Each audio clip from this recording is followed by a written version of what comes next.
All right.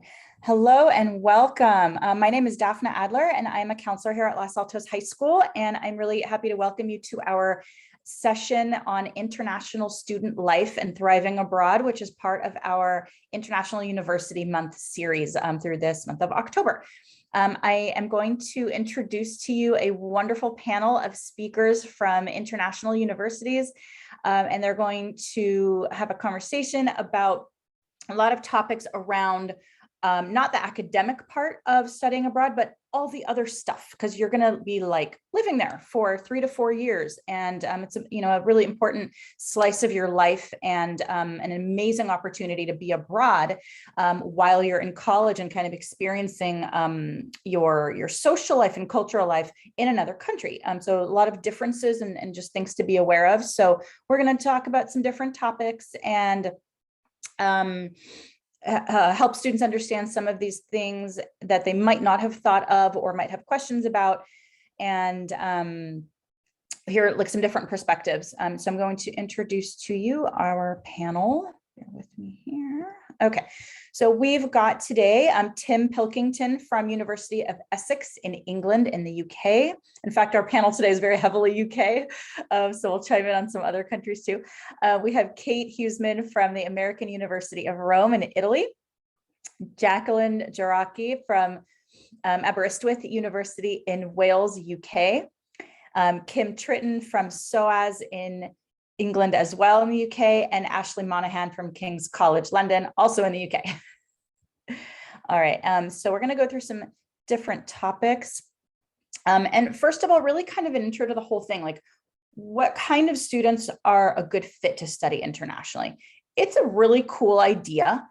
For a lot of students, it sounds, a lot of American students who like hadn't really thought of this, it sounds kind of big and scary and ambiguous and like a kind of where would I even start, right? How does one even do that? And the truth is that it's quite doable. There's a lot to learn, which is why we're having these sessions, but it's actually really, really doable. And so we want students to understand who might want to do this, and maybe there are some circumstances that it's not the best fit necessarily out of high school. So we want to help you understand that. So what kind of students are a good fit? So you can see on the slide just some ideas around that. Students should be independent, adaptable, willing to take some risks, comfortable communicating, etc. So I'd love to have some of the reps chime in a little bit on some of this. Yeah, absolutely, Daphne. I think the point that you just made is a really important one. When the topic of studying internationally is kind of first introduced, or the idea is first introduced to students, they often think it's an amazing idea, but might have some preconceived notions or might think that it's just sort of unobtainable. And the first thing really to introduce to the students is that it's a feasible option. The UK has thousands, if not tens of thousands of students from the US, not just coming to study abroad for a semester or a year, but coming for a full program. And so it's important to be aware of the key differences between the two, because whilst there are some real similarities in study, the quality of education, everything's taught in English, all the rest of it, they are two very different ways of completing an undergraduate degree. And so, yeah, the first step is to be kind of comfortable with the idea of studying overseas and getting in touch with representatives from the country to see whether it is the right fit. I'm not sure if anyone else would have any comments on that point. Just to echo what you said, Tim, because you bring up a lot of really good points. And I think this idea of this independent student that we think about, it's also good for counselors, families, carers to be able to identify that and just kind of lead on that curiosity as well. It's always great for students who reach out to us. That's what we're here for, definitely, to have those conversations and talk you through the process logistically and give you insight like we are today. But it's also just good to connect with your counselors and your families and peers and kind of weigh those options without maybe comparing, or maybe just good to compare as well throughout the process, because I think there's a lot of resources that need sort of that talking through process and starting earlier as well, not really having this idea, maybe your end of your junior or senior year, starting those conversations earlier. I don't know. What does everyone else think? At AUR, we kind of talk about students who are like adventurers and dreamers. So when I'm talking to students and they're asking me, what kind of student are you looking for to come to the American University of Rome? We talk about adventurers and dreamers. Basically, you're a student who is looking for something a little bit different than what the traditional U.S. college experience offers. So if you're, not psyched about a big party, rowdy dormitory and you don't really care about football on Friday night, you're looking for something outside of the box, a little bit more of an independent experience with a little less hand-holding. I think that type of student does really well with an international option. So that's kind of some of the ways that we talk to students, to help them understand if what they're looking for might be a good match with an overseas option. I love that, Kay, that notion of dreamers and like just having this kind of big adventure. I absolutely love that. And those students are absolutely out there. And I think sometimes they don't even realize like, hey, that's me, and so hearing all of you say this is really helpful. And I think one thing to touch upon as well, and we'll probably touch upon this later as well, is even though this is going to be something new and a challenge for you and something you kind of have to really throw yourself into, you won't be the only one. So there are lots of universities across the US, and some are more international than others, but the US is a huge place. Whereas when you look at the UK, we are smaller in size, but we have such a large, and I'm sure other universities outside of the UK as well have very large international numbers. So you won't be the only one being thrown into this completely new world, completely different culture, completely different environment. You'll be there with lots of other students. And that's also part of the excitement of it, is that you are going to meet students from possibly 145 other countries around the world. You're going to get 145 different opinions, different ideas, different perspectives, and that's really going to help you to grow, not only in your university experience, but wider than that. And that will provide you networks for the future. I mean, I'm still in touch with a lot of my friends from my university days, and I actually lived in international accommodation for my first year. I chose to do that so that I would be around students from all different countries. And I'm still friends with most of them now. And, I can travel all around the world and see them. So it's just really exciting for you to think about that. So it is new, it is a challenge, but don't be daunted by it. Love that. All of you make such great points about all of this. I love it. Cool. All right. I feel like we could talk about that slide forever. So we'll move on a little bit, but all these things are very interwoven. So to address some of the challenges, because, we all speak so highly of it. And those things are all true.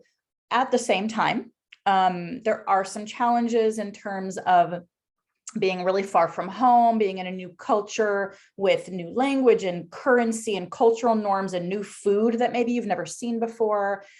Student life is different. Like Kate mentioned before about, if you are into Friday night football, going abroad is probably not where you're going to find that. And so it's going to be different in a lot of ways.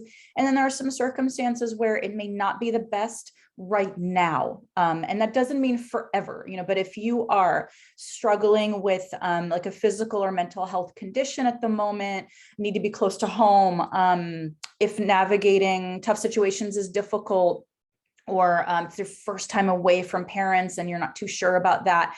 These are conversations to have with your family and with yourself, right? But it doesn't mean you can't do it sometime. So it's just good to think about these things. So if you all want to chime in on that, what are your thoughts? Yeah, I mean, these are really great points all throughout the slide. And if you are worried about the fact that you're going to be away from your family, your friends, you're going to be away from home, we're lucky enough to be living in 2021 where We have WhatsApp, Facebook, all these different ways to keep in touch with people in real time. So if you are ever wanting to just call your mom and tell her about your day, or your mom wants to call you, there's easy ways to do it just through Wi-Fi. So you don't need to wait for mail to be posted, or you don't have to worry about obnoxious fees on a phone plan, for instance. So there are ways to still seek those creature comforts of just talking to family and friends back home.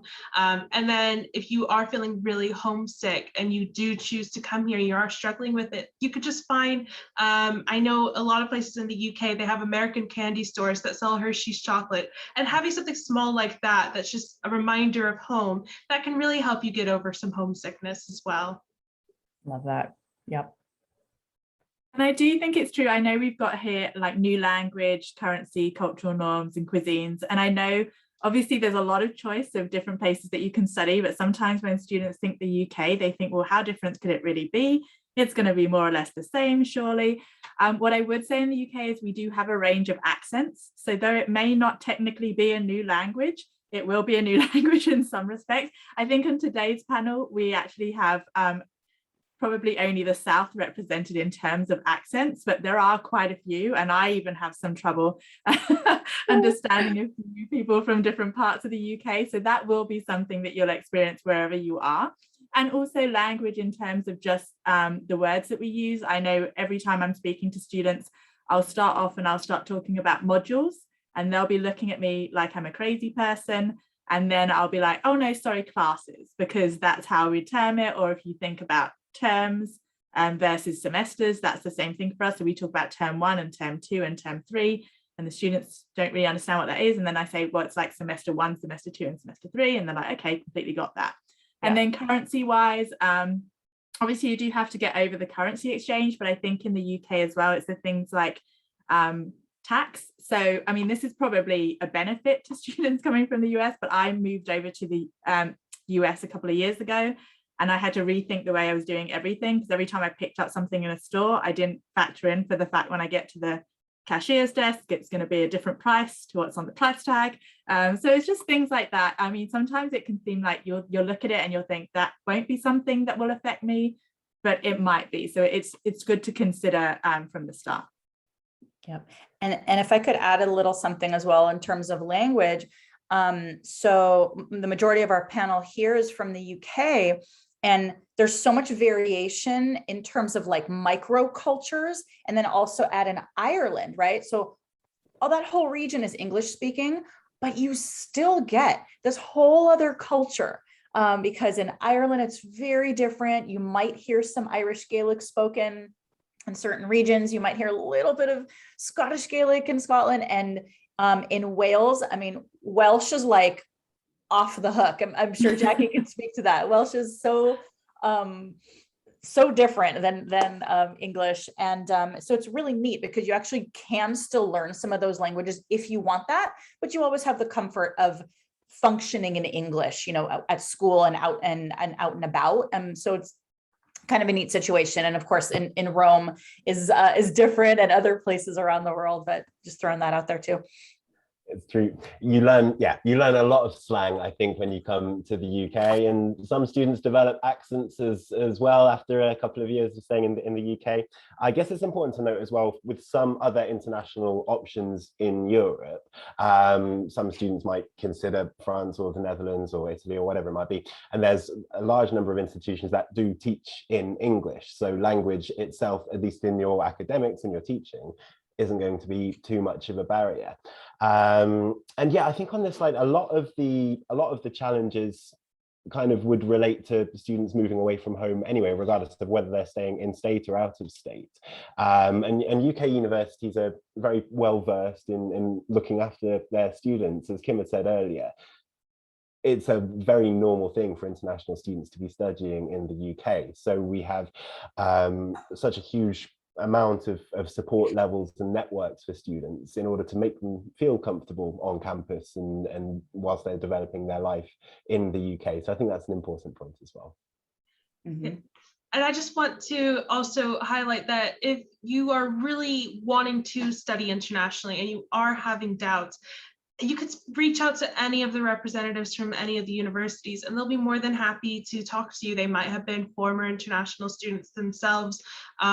Or if it's possible, a lot of the universities will allow you to visit. So if you do have a condition and you're wondering, oh, is this going to be okay? You can usually ask and you could get a campus visit if you're able to go there, or you could just talk to the university themselves and explain what's going on, and they can try to say whether or not this would be a good fit or whether you might need to wait. Yeah, really, really good points. Awesome. Anyone want to add anything more here? I'll just say really quickly that I think regardless of where you go, kind of like Tim was saying, you know, moving away from home is hard. So, you know, if you move to another culture, it's going to be hard regardless. And, you know, the US is big, so we have multiple different cultures, you know, even here. But one of the things I kind of always advise my incoming students to do is to write themselves a letter before they leave, to help remind themselves why they're doing this, why they're putting themselves through this. I think regardless of where you go, culture shock is a real studied and proven phenomenon. So you're going to have highs and you're going to have lows, no matter how ready you are, no matter how many other international students are there, regardless of the language you're studying in, it's going to happen. And so just to be prepared for when it does happen, to write yourself a letter, just reminding yourself, you know, why am I doing this? Why am I putting myself into this challenging situation? And then, you know, when you're having those really tough days, when you can't find peanut butter and all you want is PB&J, then, you know, take it out and read it to yourself, and just remember to like hang in there, because it gets better. So. I love that so much. I've never heard that before. That is a fabulous idea. I think I want to, at the end of this year, when I find out who's going to go abroad next year, we should do that. That's really, really cool. Love it. I want to make one point really quick, Daphne, just about that. I love Kate's idea, and that just kind of sparked for the sake of talking about our own experiences that we have. Believe it or not, there will be a time when you go back home, or you move on, or you further your education, wherever that's going to take you, where you will likely be homesick for the place that you're homesick in right now. So, you know, you can't find peanut butter, but maybe in a few years' time, you are, I don't know, homesick for something in Italy or something in Spain or something in France. Like, everything's very cyclical. So it's just that letter that Kate mentions, I think just framing that mindset of being present and appreciating the decision that you made and how it's going to impact your life, hopefully for the positive forever. So I think that, yeah, just that presence of mind, I think, is really important. So I love that idea, Kate. Yeah. And that is, all of that is such a great point too, Ashley. You're right. It's like, and I think, and all of us here on the panel, including myself, have studied abroad in some capacity. So we could all kind of speak to our experiences a bit, but the place you go becomes part of you. Like, I studied for a year in Paris in college because I was a French major, and definitely some challenges that year, but overall, like, so life-changing. And I often think, like, who would I be today without that experience, right? And that place becomes part of you. And you know, if you choose somewhere that really fits you, like, you will one day long for that too. And it just becomes another piece of who you are. So, all right, so let's move on a little bit here. Okay, so we've kind of touched on this a little bit, but I'd love for our panel to speak about student life internationally, and like, how is it similar? How is it different? You know, we talk in counseling, like every student at Los Altos, you know, has conversations with their counselor about what's the right fit, right? We talk about that a lot for 4 years. What does that mean? And it's the same thing that you should consider whether you're domestic or whether you're international. Like, what do you want around you every day? And that's a huge question. So if you all can speak a bit to the similarities and differences, and how do students help themselves to have a good experience? Yeah, as you say, a lot of similarities and a lot of differences in student life. With the kind of carrying on from the best fit student point, I think the best fit, or the student that gets the most out of their international experience, and indeed any college experience, are those who throw themselves completely into every aspect available to them, or every option that they want to sort of pursue. So in the UK, for example, as you note here, Greek life isn't a thing. We have what are known as societies, which serve very similar functions. They tend to be focused on a specific area that the student might be interested in. And they range wildly from those that are kind of purely social. So there'll be ones on, I don't know, tea and knitting, or cocktail making, or Harry Potter, and all that kind of stuff. There are some which will have much more of a social conscience, I should say. So at Essex, for example, we're very strong in human rights. We've got a number of societies focused specifically on human rights and humanitarianism. All kind of political factions are looked after. Student media as well, so things like radio stations, TV stations, live music, etc. And whilst sort of the sports culture is very different in the UK, we don't really have universities as a conduit towards professional sports. Sport is something which is taken incredibly seriously at the vast majority of universities. So we have the British, in the UK at least, we have the British Universities League, where sports is paid to a very high standard, and students can continue to play this over their student life. Yeah, and I was just going to add to that, like you say, every university in the US will have a different feel, and every university in the UK will have a different feel. So it's worth doing that initial research and just trying to, go into all the universities' social media pages, go along to open days. The benefit of, I think, what we've experienced over the last 2 years is that most universities are now offering an online version of a lot of the open days that they used to offer in person. So now our international students get even more involved from the outset, and just kind of explore it and see what kind of, I guess it's like a personality, if you will. Every university has a personality, and you've just got to see if that personality fits with you. I would say my university doesn't have a huge amount of sports, but we are massively into social mobility and into kind of global issues. And all of the students that I know at SOAS, because it's kind of tied into what we teach, nearly every single one of them has been part of a charitable organization in their time with us. A lot of them have set up their own charitable organizations. A lot of them take part in various different protests, albeit peaceful and non-violent, and also dialogue and kind of educating people on lots of different areas. So if that's something that students are into, then they'd be into SOAS. But there's something for everybody. So it's just really about trying to dip your toe in the water, however you can do it, either through visiting in person or just getting involved in any of our online activity and trying to see kind of what works for you. But I think there's over 200 different societies at SOAS, and I think that's true of most universities in the UK. So you are going to find something for you in the kind of myriad of choices that you have, both in the UK and then also within Europe as well. Absolutely. Thanks, Kim. Anybody else want to chime in there? I think there's always this sort of, especially for students from all over the world that are looking to come over to Europe, UK, wherever it may be, they know that there's this focus on academics, and they know that you're being admitted for your academics.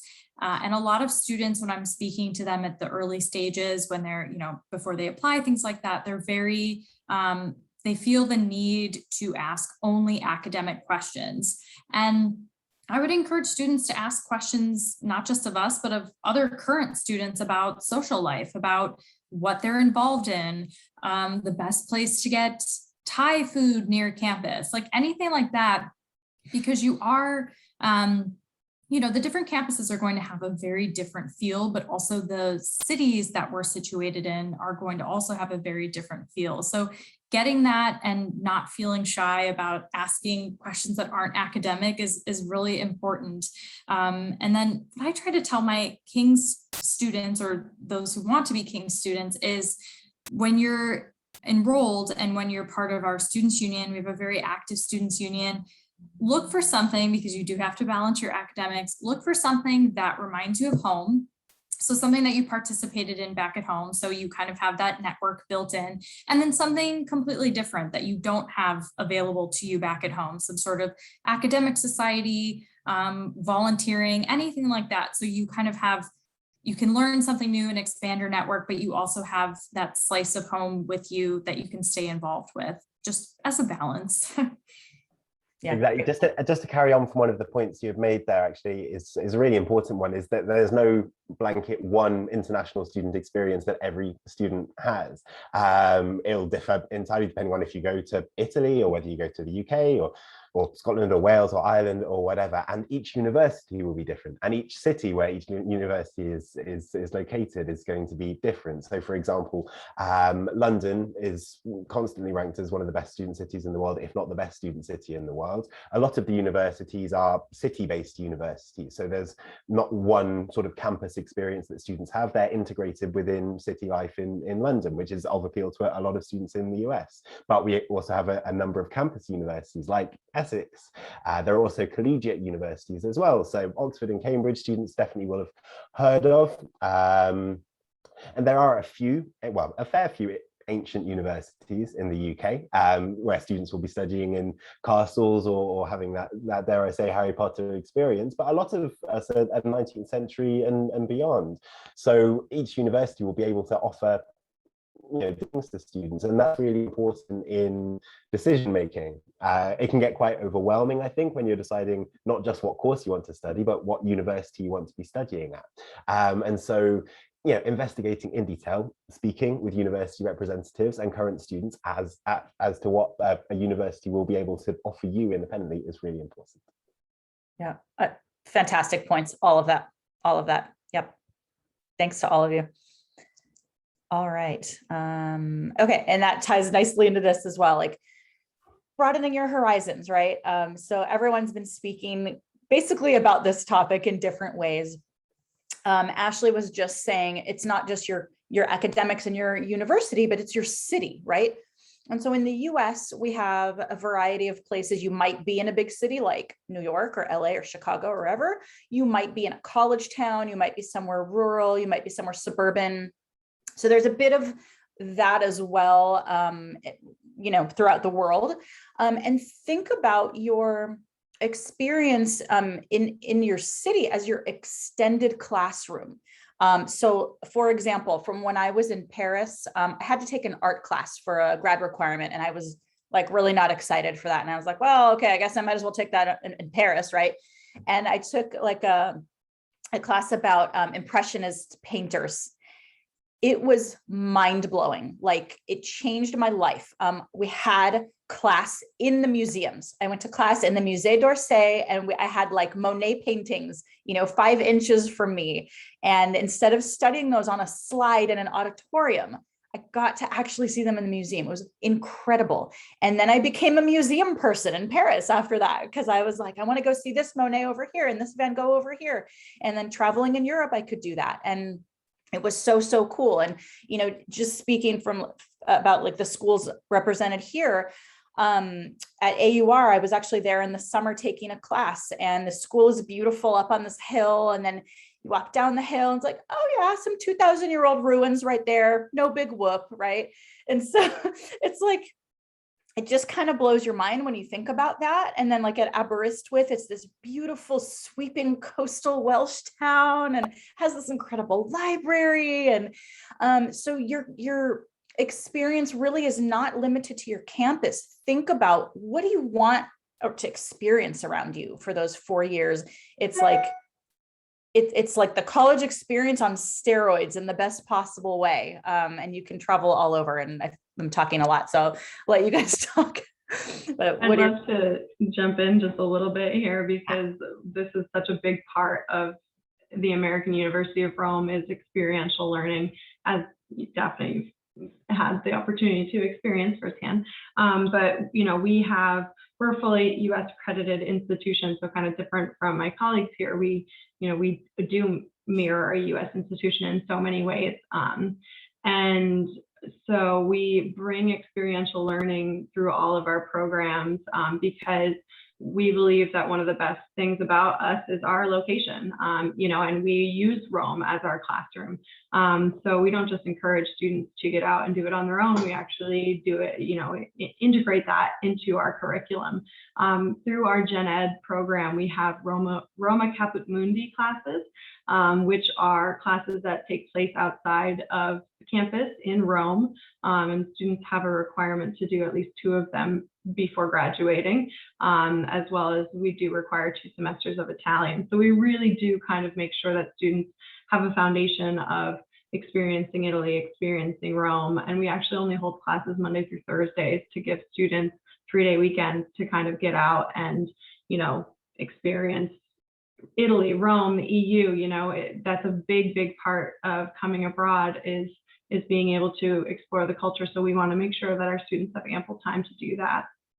I did not even know that. That's super cool. Nice. And I would say in London as well, like London is massive. And so my university is actually located pretty much as centrally as you can get.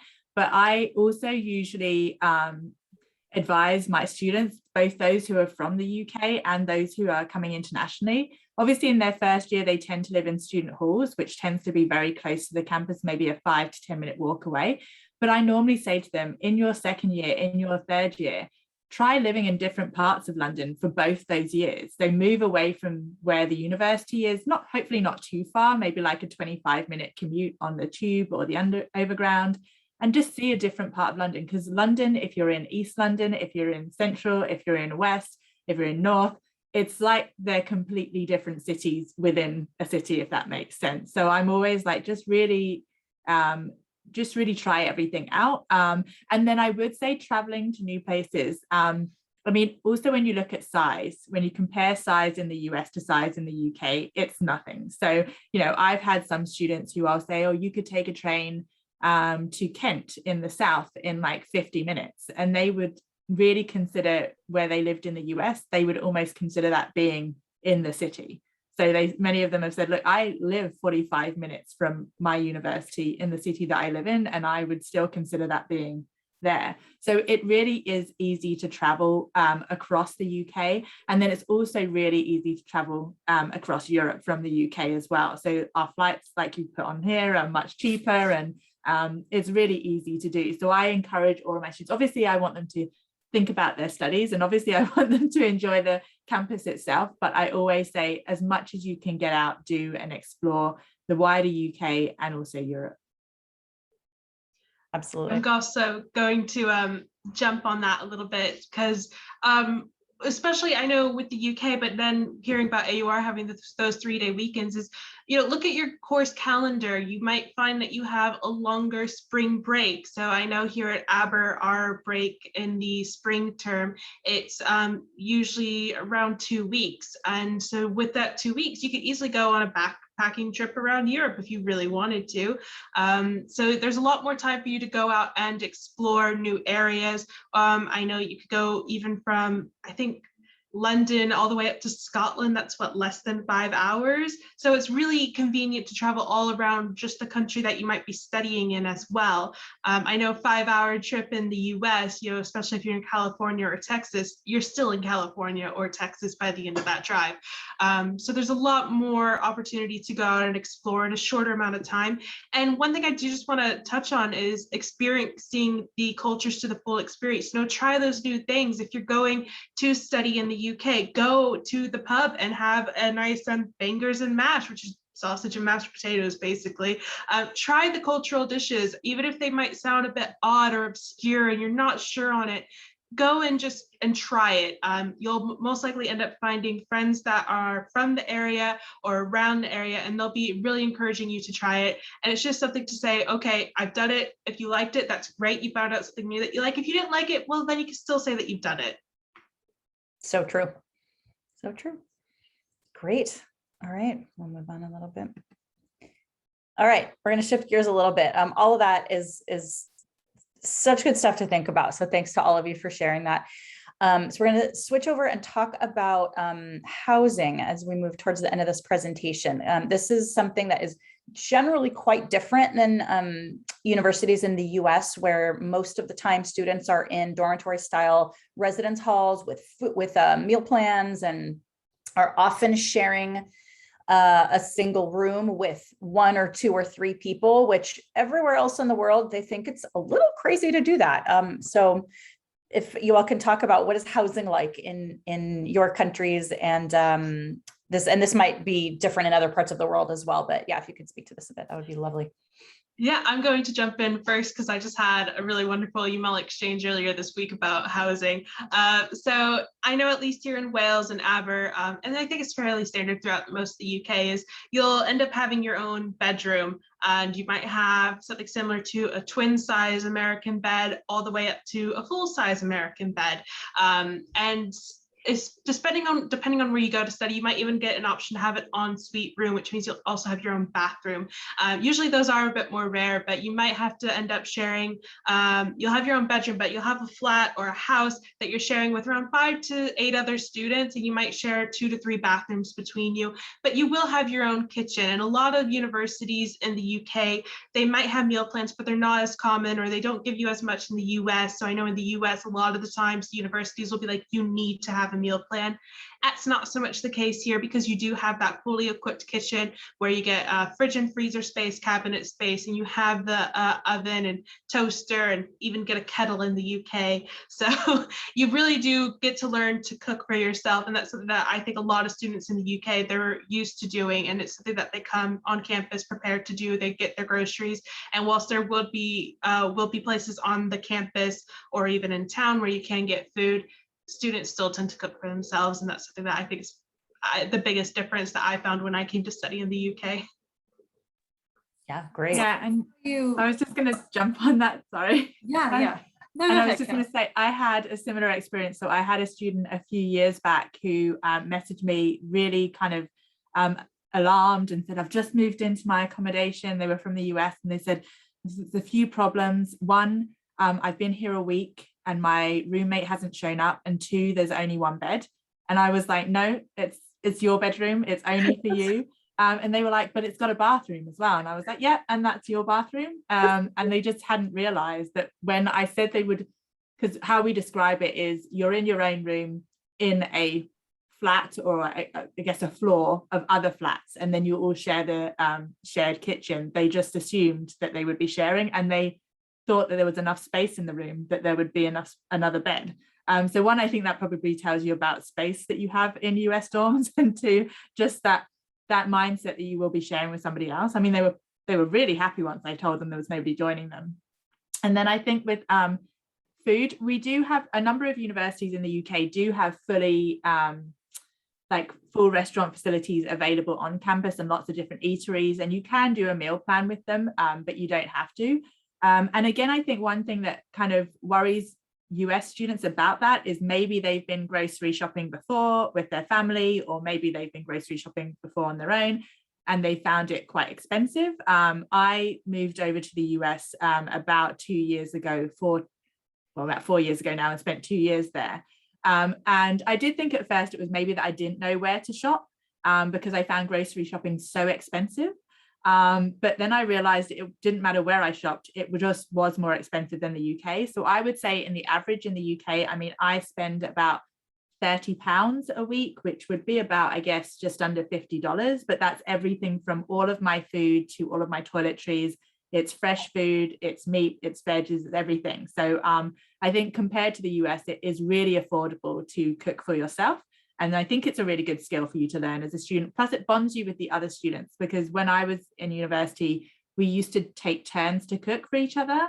And then we used to do like a weekend, what we call a Sunday roast in the UK, which is kind of a big roast dinner, kind of like you'd have at kind of a major family holiday.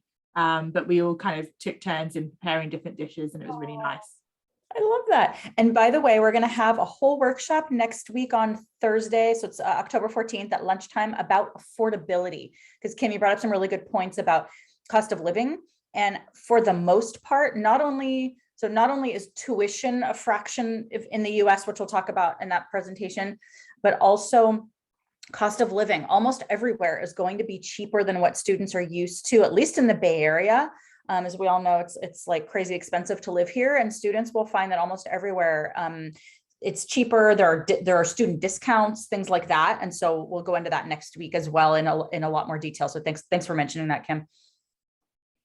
Anyone else want to speak on this?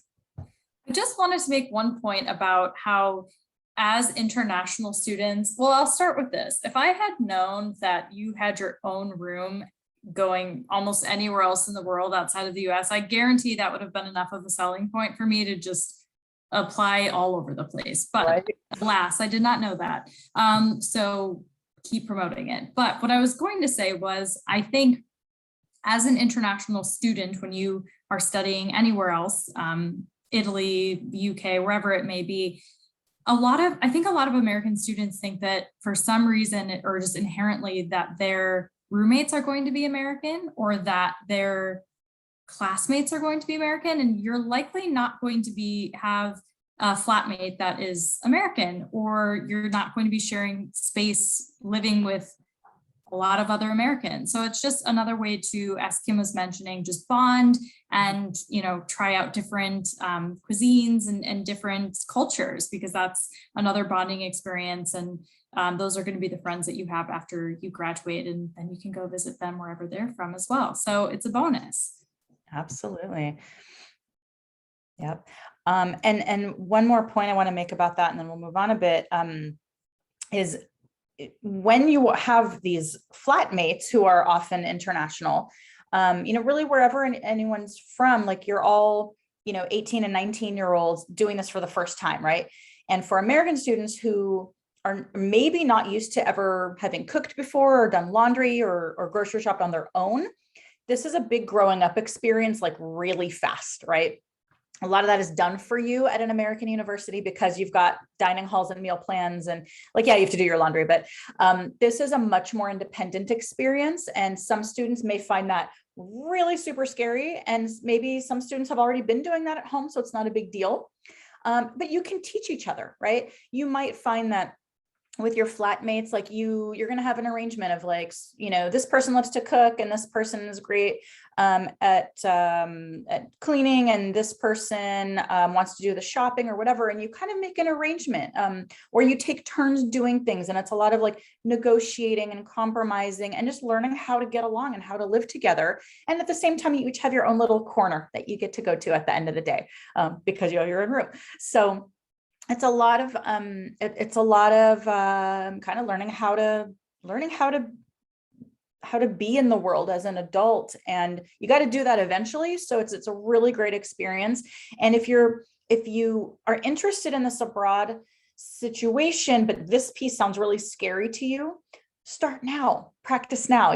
Mom and dad, can I make dinner once or twice a week for the family? Or can you show me how to do laundry if you've never done it before, right? So high school in so many ways is like your training ground for going off to college. And if you are considering going abroad, this is one way that you can start to stretch yourselves now so that you can be ready a little bit for that experience, if that makes sense.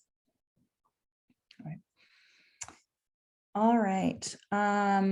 So the last topic that we're going to touch on before we wrap up is support. We've talked about some of the really amazing and wonderful things. We've talked about some of the challenges. We've talked about being homesick.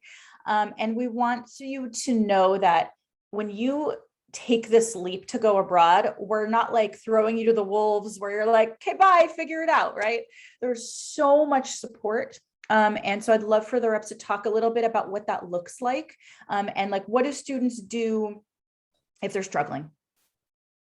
Yeah, absolutely. I can take the lead on this one, I think. I think you're right. It's not a case of students just being kind of thrown out on there. And we've spoken a lot today about the need for students to be independent and self-starters and all the rest of it.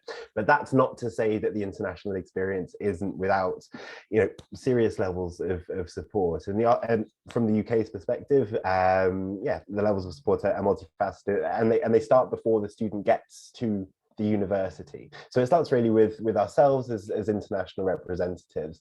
We assist students with applications, with scholarship applications, with visa applications. We assist them in advising them on, where to speak with the academic faculty, or how to get to the UK. And so we're sort of the first point of contact for students who are beginning to think about moving overseas. And we speak with students and we speak with their parents as well. And we can be sort of the middleman, I suppose, between the student and the institution. And then when they get to university, there are huge levels of support. So for example, we spoke about accommodation earlier. In each halls of residence or accommodation at most UK universities, there'll be what's known as a resident tutor, kind of like an RA, who will be a second, third or postgraduate student who'll be able to assist with any initial problems they're having on the ground in their accommodation. Each student will be provided with an academic tutor. So this will be a lecturer from their school of study who will be there to assist with any academic issues that they're having. So if they're having issues with transitioning from high school essay writing to university level essay writing and referencing, or if there was something covered in a lecture that they weren't sure of, that's what they're there for. In the UK, we have student unions. So this is the student body outside of the academic faculty. They run all of the societies and sports clubs, as well as numerous initiatives and services on campus. Students will have their support base in their halls, so their friends that they're living with, as well as on their course. And then we can move towards things like mental health support, which has really always been very important to UK universities, but it's really come into the fore over the last couple of years. And it's something which students are very aware of at the application stage when they're looking towards universities. And I think it's important to stress how involved a university can be, and how accessible that support is. 1 in 4 students, I think, will suffer some sort of mental health issue when studying, whether it be overseas or not. And it's such a huge transition moving from high school study to university level study, let alone studying abroad. So our wellbeing team on campus offers student counselling and seminars and introduction things. We're also very lucky in the UK to have free healthcare. So our National Health Service offers a number of different levels of support, such as counselling and prescriptions for antidepressants and numerous different levels. So there are a wide range of support levels that students can access at university. I feel I've been talking for far too long. I can pass on to someone else. That's great, Tim. Thank you. Anybody else want to add? I mean, what I'd add is that there's numerous people that you can contact. In fact, you'll probably find for most of the queries that you have, there'll probably be at least three different departments at the university who could help you on it. And it's really about us finding out for that particular student who they feel most comfortable talking to. So like Tim says, within the schools, we have academic advisors who are assigned to the students from the start of their study right through to the end.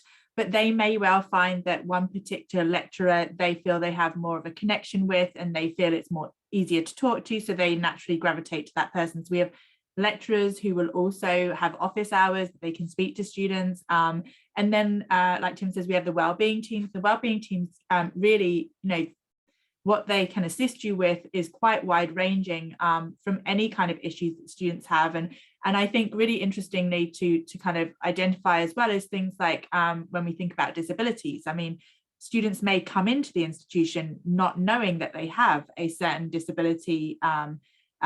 It may never have been diagnosed, or they may never have come across it before. It might be something that just affects them later on. So it's really that they can contact anybody at any time, and they don't have to feel like, okay, I have a letter from a doctor that says that I have this. It's really about exploring that when they're with us and giving them the support that they need. And then I would say that even though the university itself provides lots of support to students through lots of different avenues, one thing we've particularly found at SOAS is that our students provide support to the other students as well. And that can be through more formal things, like we do have a student ambassador scheme, we do have a buddy scheme, but I've just found generally the students just want to know each other and want to find out about each other and want to help each other. And I think that's really vital, because if you are experiencing some sort of homesickness, or you're experiencing more than homesickness, speaking to somebody else can really help you. And everybody's been through something at some point during either their student life or their working life. And I think that we wouldn't want students to feel like they need to isolate themselves, or that it's something only they are going through. Many students face many challenges throughout university, and our job and our role is really to help you both in your university studies in terms of the academics, but more also just in your experience with us, and also how that affects you moving on from university and what you do in the future. So really, it's just about making sure you're aware. And one of the things you can best do to make sure you're aware of all the different facilities that universities have is in the first couple of weeks of every term that a UK university has, and I'm sure other universities in Europe have this as well. We have quite large welcome events. So we've actually changed ours. In the past, it was like Welcome Week. It's more called Welcome Season now, and it goes over about a 6-week period. And it's everything from like Freshers Fair, where you can go around and talk to lots of different departments and different societies, through to one-to-one counselling sessions, through to drop-in sessions, through to one thing that I kind of think Tim talked about a little bit, but I think it's really worth mentioning, is study skills sessions. So study skills sessions actually at SOAS and a number of other universities I know, they run them throughout the year, every year. And when I went to university, I didn't take any of the general study skills because I was like, I already know this information. But now I think back on it, I should have. Even simple things like note taking. I had one lecturer who was like, I like people to be attentive listeners, and so I don't want to see you writing copious notes, and I don't want to see you tapping on your laptop, but I'm a motor learner, so that's how I learn, is I type things and I write things. And I found that so difficult. But if I had gone to some of the note-taking classes, I probably would have had a shorthand, in which case he probably wouldn't have known I was writing such copious notes in the first place. So I think it's just things like that you don't necessarily know that you need. Just explore all of those and kind of see how it can help you. That's such a good point, Kim. I wouldn't have even thought about that. That's such a great point. Great. All right, we've got, I think, one more. Nope, that's the last slide. Okay. So that was all really, really helpful. There we go. Turn off the presentation. And we're gonna wrap up. Hopefully for students, you will take away a lot of really good info from this presentation. And if you take away nothing else, I hope you see how personalized this experience is, right? And this is a big difference, I think, between going abroad and some of the American universities where you have so much access to support before you even get there. Every university abroad that I have interfaced with, which is a lot of them, there is a face, there's a voice, there's someone responding to you and wanting to make you feel comfortable. They really want you and your parents to understand everything there is to know ahead of time, so that you know what you're walking into, you know who's there to help you, you know all the fun stuff, you know the potentially difficult things, similarities and differences, all of that. And there's always somebody for you to turn to. And also, I think was it Kim who just said, your friends also, right? So we're talking about like reaching out for help on campus, but also your friends are going to be going through all these same things, and you lean on each other. You know, it's like the first time that you maybe get sick when you're abroad, and it's like becoming winter and you catch a cold or a flu or whatever. And normally you'd be like, hey, mom, can you make me some soup or whatever? Mom's not there, right? And so you've got friends and you've got other people that you're going to meet, and you take care of each other in that way. And that's a really neat bonding experience too, with other people who are away from home. So it's all part of the unique experience of going abroad. And I thank all of you for speaking so beautifully on this. Just to wrap up, does anybody want to share a little bit about their own experiences abroad? Actually, it's funny you said the doctor thing, because I studied abroad in France as well. I was up in Lille, not in Paris. And I was at a French university and I had to go to the doctor because I got sick and I needed to go to the doctor. No support, no help, I had to completely navigate it all by myself. And so I was just thinking about, when we were talking about support services and a lot of countries that are not the United States, you have to have, insurance. It's easy to get good, inexpensive insurance, but it's not always easy to navigate a healthcare system in another country, even if that language is, the language that you speak, which wasn't the case in France. So I struggled busted my way through that experience, but figured it out in the end. And just a quick thing about AUR is we don't even make our students try and navigate the Italian healthcare system. We are kind and we do not do that. We have an English speaking doctor on campus and a mental health counselor as well. So, just kind of bear that in mind as you're looking around schools and just, the kind of supports that you need if you are looking at a country that's not going to be English speaking. What does that support look like, and how does the university help you in those sorts of scenarios? Great points. Thanks, Kate. Yeah, I'm just going to also talk about my experience. I've studied abroad in 3 different countries now. I studied abroad in Germany, and I went to AUR as well, and now I went to Wales and I've stayed. But I just want to say it's okay to make mistakes. If you're going to a new country and you're not sure how to navigate it all and you're there on your own, and you do something that is not normal, or you thought it was normal and it's not the same here, don't worry about it. My funny story is my first year here, I got a really bad ear infection where I was completely out of it. I had to go to the doctor. They wrote me a prescription. They said, go to the pharmacy.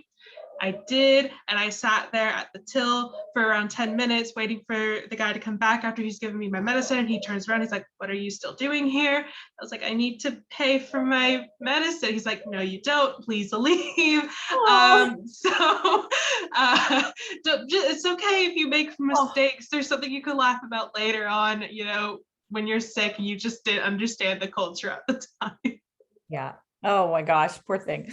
Yeah. And really, really good point, Jackie. You guys, you will make mistakes because it's a new place, a new culture. I mean, that's going to happen at college in the US too. But you will probably fall on your face sometimes, and you pick yourself up and just like with anything else, it's like, okay, what went well there? What didn't go so well? And you pivot as needed so that you don't make that same mistake next time. And yeah, stories are funny after the fact, probably not when you were standing there for 10 minutes with your ear infection, but after the fact. Yeah. My mom will remind me about when I called her crying when I got to France, and I was like, what have I done? And it's fine, but you'll have those moments, and that's when you lean on people who care about you. Yeah. Any last thoughts from anyone? I would also say that we don't always get it 100% right, and that can be funny in its own way as well. I hosted a American Thanksgiving dinner at one of the universities that I worked with, and I invited all of the American students to come. And then we had a catering team, and we looked at what we were going to cook within this Thanksgiving dinner and what we could have. And we were realizing that our students came from lots of different parts of the US as well. So also Thanksgiving in different parts of the US, people have different things. And I think one of the things is they were going around to all of the stations, picking up the different food. And there was just so much laughter coming from one station. I was like, what is going on here? And I went over, and it's where we made, is it yams with marshmallows on top? Yep. And the students were laughing because we used both the pink and the white marshmallows, and they'd never seen that before. And they were just like, what are you doing? And we were like, we tried to cook food for you, but it doesn't always work. And the students found that the funniest thing of the whole entire dinner. That was what they all talked about for the next week. So we don't always get it right, but we do always try and provide support. That's great. And that's part of the experience, is everyone's trying to learn about everyone else, right? And I think that's one of the most special and unique things about being abroad, and just the global lens that you will gain in how you perceive the world from that point forward. It's invaluable, absolutely invaluable. The ways that you can't even fathom yet how it will affect your life and how you view things and the people that you're going to cross paths with. So, as you can see, we've got all these different experiences represented here today, and so many more. Like we unfortunately didn't have anyone from a university in Asia or Australia on this panel, but you will be able to visit with them throughout different sessions in the next few weeks. So I really encourage students to check out some of our other sessions and come and ask questions, and get in touch with individual universities. If you need help with that, please reach out to me, and I'm happy to put you in touch with people so you can get whatever questions you have answered. And for today, any last thoughts before we wrap up? Okay, great. So we'll end our recording. Thanks to all of you for being with us today, and have a great weekend, everyone. Thanks so much. Take care. Thank you.